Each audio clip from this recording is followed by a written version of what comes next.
اس لیے میرے عزیز بھائیو، اگر ہم اپنے معاشرے کو اگر ہم نیک بنانا چاہتے ہیں، اگر ہمارے معاشرے میں نوجوانوں میں اخلاق آئے، ہمارے گھروں میں اخلاق آئے اور ہم آپس میں محبت اور پیار سے رہیں، تو ہمارے اوپر لازم ہے کہ ہم تمام لوگوں کو، جتنے بھی بالغ ہیں، ان کو نماز سے اور مسجد سے جوڑیں۔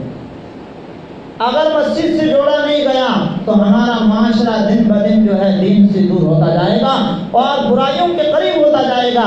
برائیاں کم ہونے کے بجائے برائیاں بڑھتی جائیں گی۔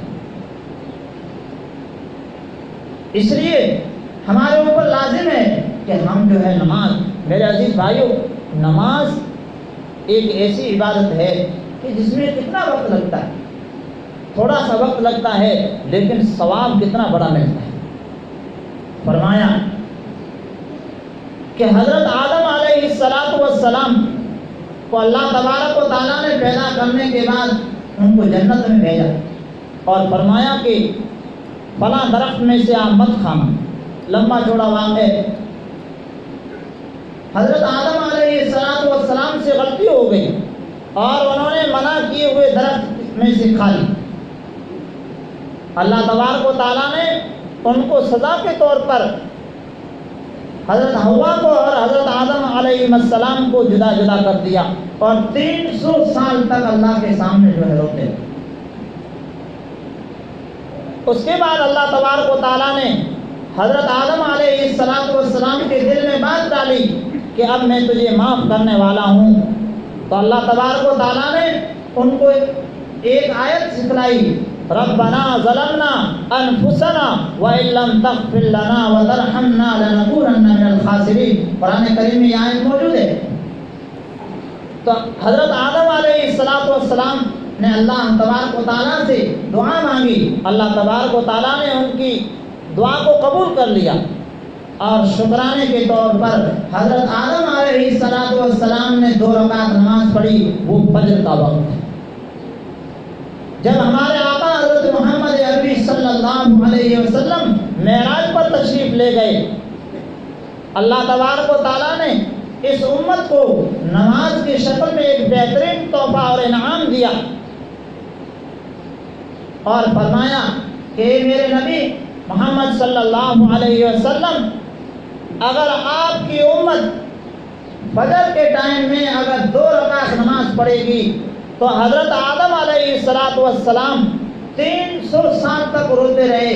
300 سال تک رونے کا جو ان کو حضرت آدم علیہ السلام کو جو ثواب دیا گیا تھا، وہ آپ کی امت کو ان 2 رکعتوں کے بدلے میں دے دیا جائے۔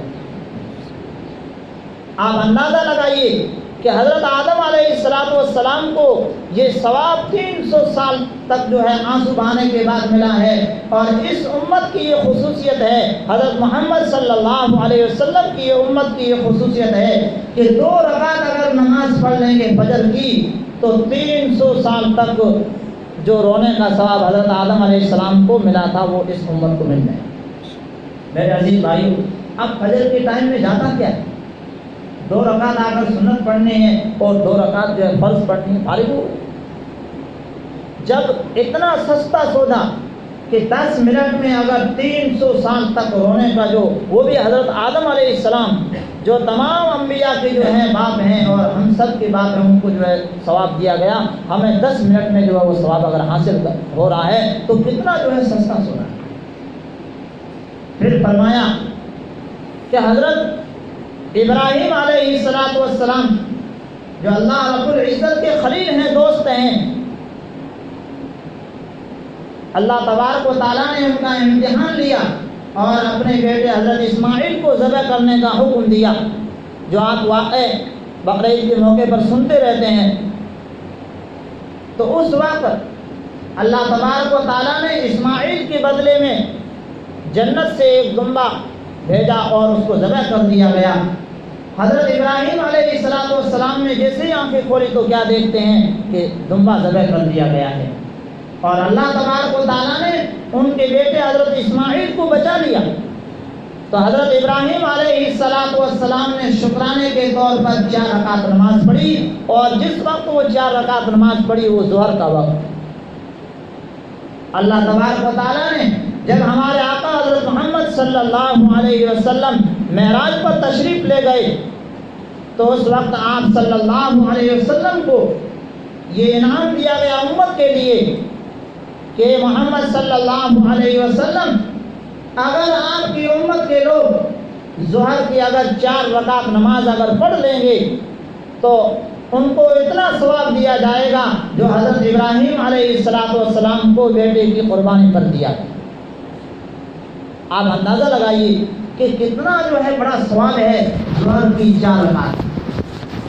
اب اگر ہم نیک اعمال نہیں کریں تو یہ ہماری بدقسمتی ہے، ہم سے بڑا بدقسمت کوئی نہیں۔ پھر فرمایا کہ حضرت عزیر علیہ السلام جن کا ذکر قرآن کریم میں ہے، وہ کہیں جا رہے تھے، بستی کے پاس سے ان کا گزر ہوا تو ان کے دل میں یہ بات آئی کہ یا اللہ، آپ جو ہے مرنے کے بعد انسانوں کو دوبارہ کیسے زندہ کریں گے؟ جیسے آج لوگوں کو جو ہے یہ بات سمجھ میں نہیں آتی، ایمان والوں کو بھی کہتے ہیں کہ بھئی کیا مولوی صاحب قبر میں جا کے آئیں؟ ہم دیکھ رہے ہیں کہ دنیا کے اندر کتنا بھی بڑا طاقتور انسان کیوں نہ ہو، لیکن موت کے بغیر اس کو کوئی چارہ نہیں۔ مرنا کوئی نہیں چاہتا ہے، لیکن آخرکار اس کو مرنا ہی پڑتا ہے زبردستی، اس لیے کہ وہ اپنی مرضی سے نہیں آیا ہے۔ جب مرضی سے نہیں آیا ہے تو مرضی سے واپس نہیں جائے گا، جب اللہ کا حکم آئے گا تو دنیا اس کو چھوڑنی ہی پڑے گی۔ تو حضرت عزیر علیہ السلام کا گزر ہوا تو انہوں نے کہا کہ یا اللہ، آپ جو ہے مرنے کے بعد دوبارہ کیسے زندہ کریں؟ اللہ تبارک و تعالیٰ نے ان کو وہیں پر موت دے دی۔ 100 سال کے بعد حضرت عزیر علیہ السلام کو زندہ کیا گیا۔ اللہ تبارک و تعالیٰ نے فرشتے کو بھیجا اور فرمایا کہ پوچھو کہ بھئی آپ جو ہے کتنی مدت تک جو ہے، ان کو یہ بات سمجھ میں نہیں آ رہی تھی کہ بھئی میں جو ہے مر چکا تھا اور 100 سال ہو چکے ہیں، وہ یہ سمجھ رہے تھے کہ میں جو ہے سویا تھا اور واپس بیدار ہو گیا۔ تو پوچھا فرشتے نے کہ بھئی آپ جو ہے کتنے سالوں تک جو ہے سوتے رہے؟ تو وہ کہنے لگے کہ 1 دن یا آدھا دن یا اس سے کم۔ اللہ تعالیٰ کی جانب سے ارشاد ہوا، حکم ہوا کہ آپ کو وفات پا چکے، یعنی آپ کی جو ہے موت کو 100 سال پورے ہو چکے۔ حضرت عزیر علیہ السلام کے دل میں جو ایک بات آئی تھی، اللہ تبارک و تعالیٰ کے سامنے سجدے میں گر پڑے اور کہا کہ یا اللہ، میرے دل میں جو بات آئی تھی اب وہ یقین سے بدل چکی۔ اور اس وقت حضرت عزیر علیہ السلام نے شکرانے کے طور پر 4 رکعت نمازیں پڑھی اور وہ عصر کا وقت تھا۔ اللہ تبارک و تعالیٰ نے ہمارے آقا حضرت محمد صلی اللہ علیہ وسلم کو معراج پر بلا کر ہمیں امت کو یہ انعام دیا کہ آپ کی امت اگر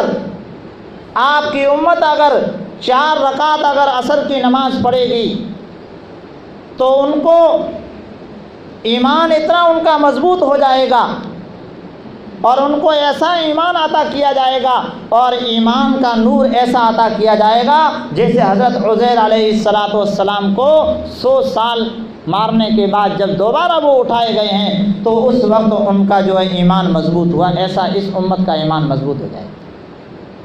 میرے عزیز بھائیو، کتنا جو ہے سستا سودا ہے ہمارے لیے، لیکن آج یہ امتی جو ہے کرنے کے لیے تیار نہیں ہے۔ پھر فرمایا کہ مغرب کا وقت ہے۔